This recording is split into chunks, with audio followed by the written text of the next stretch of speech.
Welcome to the Mike Litton Experience Podcast. Mike has over 31 years experience in real estate, finance, and investing. He's passionate about being a father, a teacher, a realtor, an investor, and a leader. Everyone has a story, and our passion is to help them tell it. And now, introducing the host of the Mike Litton Experience, Mike Litton. That's pretty cool. Yeah. So you end up at Dean Witter. Yeah. Financial advisor. How long are you there? I was only there a couple of years. Okay. I remember, and again, you're still so young, and you just, in your 20s, you just don't know what you don't know. You don't know it till you look like us. Yeah. But I remember a guy coming through the office, and I was pretty good at it. But what I thought I was going to be doing was I thought I'd be a money manager. Okay. But when you go in those jobs, what you really are, and there's nothing wrong with this, but you're not a money manager. You're a salesperson, professional, high-end, dignified, but you're selling. And I found out, wow, I'm pretty good at selling. And I opened up lots of accounts, and I brought in lots of customers, and I was on my way and doing just fine. But this guy came through the office one day, and he was kind of fancy. Mm-hmm. And I said, what do you do? He says, well, I'm the wholesaler. So what's that? He says, well, I'm the sales representative from the mutual fund companies that you guys, sell to your customers. And I said, wow. And he looked at a big fancy watch on and everything. And I looked out at his car and he had a Mercedes. And I said, I want to do that. Right. And so I want that watch. I want that. I wanted to do right. all of that. He had a boat. Right. He had a picture of his boat. He Yeah. would take all of us out on his boat. And I said, how do I get into that side of the business? Right. Absolutely. So I ended up going into that side of the business. Okay. And I got hired at 24. I was a vice president at a company called J&W Seligman Co. And this is for young folks. I like to mentor young folks a lot. I know you do too. Is you don't apply for jobs. Right. You get jobs. Yeah. And how I got this one was back then we didn't have the internet yet. We had the Wall Street Journal, and every day you would look at your mutual fund prices and your stock prices. And there would be a table. And one day it would be the top stock funds, top 10, bottom 10. One day it would be the top municipal bond funds for California. And I happened to be looking that day, and then it would have the top funds and the bottom funds, and it would list how much they had in assets. Right. So the bottom funds, most of them didn't have a lot of assets, but some of them had the most assets of anyone in the industry. They were the worst funds, and the best fund was tiny. It had like $50 million in assets. Mm-hmm. So I tried calling the company, and they couldn't get through, whatever. So I hand wrote a letter to the president of the company. I know, kids, you submitted your resume online and nobody called you, right? Right. That's not how you do it. That's not how you So I do it. hand wrote a letter, and I said, dear sir, you have built a better mousetrap, but the world has not beaten a path to your door. That's an expression in economics. Build a better mousetrap, the world beats a path, build it, and they will come. Right. So I hand wrote the letter to him. I cut the article from the Wall Street Journal. I highlighted his firm, his tiny assets of $50 million. And then I highlighted the worst one with the big assets. It was like $12 billion. Right. And I taped it and I mailed it and I hand addressed the envelope and I wrote personal on the front so that nobody would open his mail and throw it away. 4 days later, I got a call from the president of Seligman Funds Right. saying, this is the greatest letter I've ever gotten. Awesome. And I said, I want to be your person in California, and I want to raise money for you and help you grow that fund because you have the best fund. Right. So he says, okay, we're going to have to interview you. Fly out to New York. Flew out to New York and meeting all these. And he says, you didn't tell me you were a kid. I said, well, you didn't ask. Right. If you had asked how old I was, I would have told you. Of course, now you can't ask somebody how old they are, but then you could. It was okay to say, hey, how old are you? Right. It wasn't a crime. But anyway, he said, how old are you? I said, I'm 24. And he said, okay. And he says, you've got the Southern California area, and you've got Arizona. And then we found out that I couldn't rent a car because it wasn't old enough. Right. So he took Arizona. Yeah, you had to be 25. He took it away. Yeah. So I ended up being the rep in Southern California. Wow. For Seligman Mutual Funds in really most of the 90s. Yeah. It was fun. That's cool, man. So you were Seligman most of the 90s. Yeah. And then what happens? Well, I can never just be satisfied with a good thing. Mhm. I'm always like, well, what's the next thing? Just like, I'm sitting there at Dean Witter and that guy had the fancy car and I want, Mhm. what's that? And I started looking at all that and I said, it's really good. It's a great company. They treat me well. Mhm. I want to own a company like this. Right. These guys are really doing great. And from a guy who didn't know that economics wasn't about cooking Mhm. or what a major was, to now going, I want to be in the asset management business. I don't want to just work for somebody. So I found a small asset management firm, Mhm. or they found me actually, and it was kind of the timing was really good. It was called Pilgrim Funds, Okay. and I said the guy was trying to get me to move, recruit, and I said, I don't want to just work for somebody, and taxes being on income being very high. I understand that the way to sort of some more wealth is equity, right? Whether it's real estate or company equity, that's the way to do it. Yeah.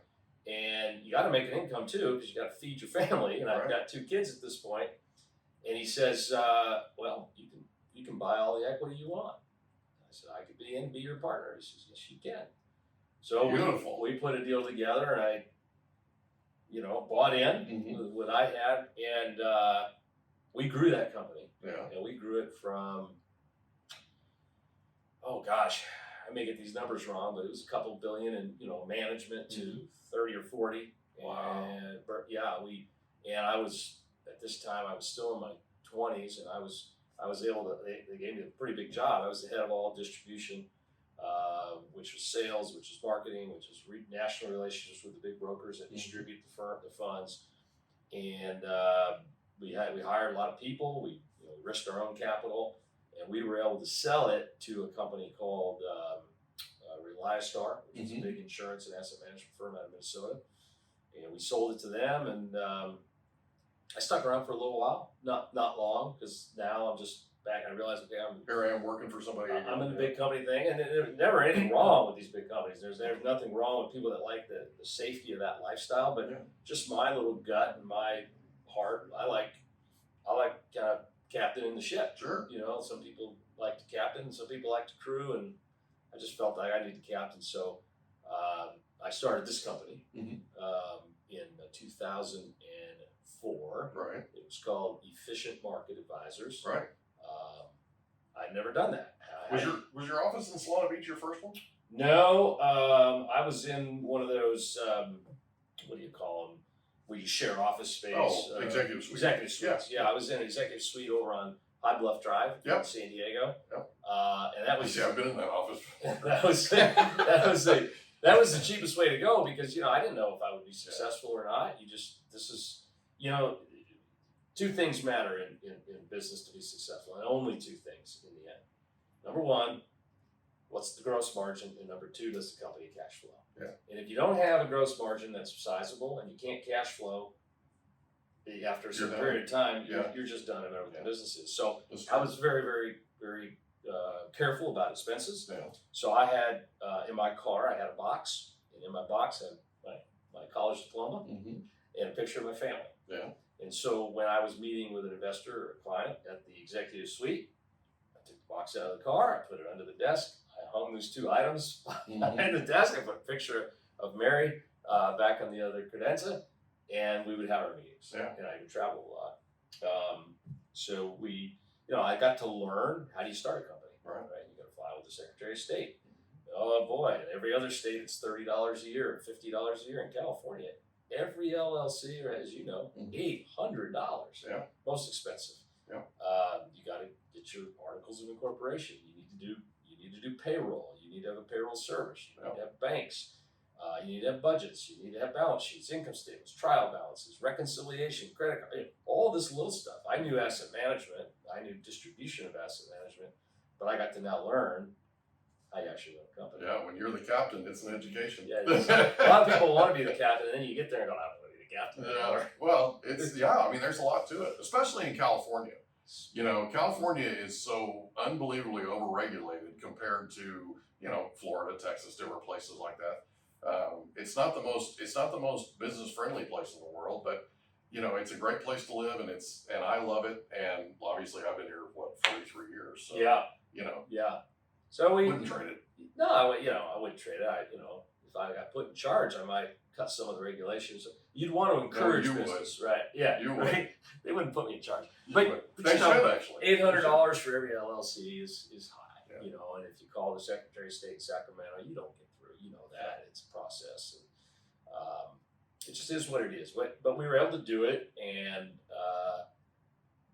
grew the company slowly. I mean, my first selling agreement, which is how you distribute financial products, Mm-hmm. you got to get an agreement with a firm, was a credit union out in Arizona. Yeah. Going back to not being able to rent a car. Right. Here I was going back to Phoenix, Scottsdale, love the area. We had this credit union with a lot of branches out there, and that's where we began to, sell our investment services to investors. Yeah. And then we had a lot of investors came to us direct here in Southern California, around the country. And then slowly over time, we added new distribution outlets. So, different banks, different brokerage firms, wealth management firms, investment advisors would say, you know what, Herb, we think you're doing a good job. You have a good investment record. We're going to offer your services to our clients. And over time we grew it. And then right when we were starting to get a little momentum, 2008 happened. Right. Yeah. So I know that feeling. Yeah. So in real estate, it was even worse. It was far worse for you guys. I had a mortgage company and a real estate company, and I had 200 plus people working with me, and it was quite a, woke up one day and the rug had been pulled out. Mm-hmm.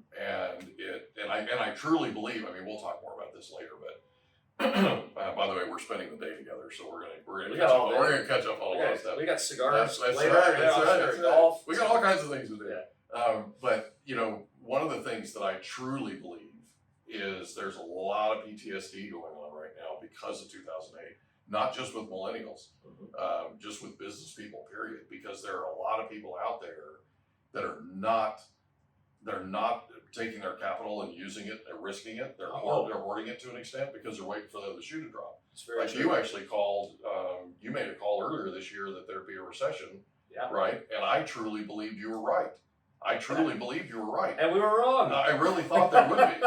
But, because all the things that were happening in 2007 were happening earlier, last year, right? The year before last.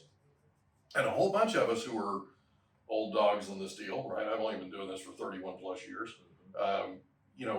We're looking at this, having conversations like we had in 2007. This cannot continue. This can't, you know what I mean? And when you look at the current administration and what their priorities are and that kind of thing, it's a recipe for a recession. It absolutely is. So I totally agree. I thought that was going to happen, and the fact that it didn't, I think, is government intervention in terms of all the money that's been distributed. These trillions and trillions and trillions of dollars.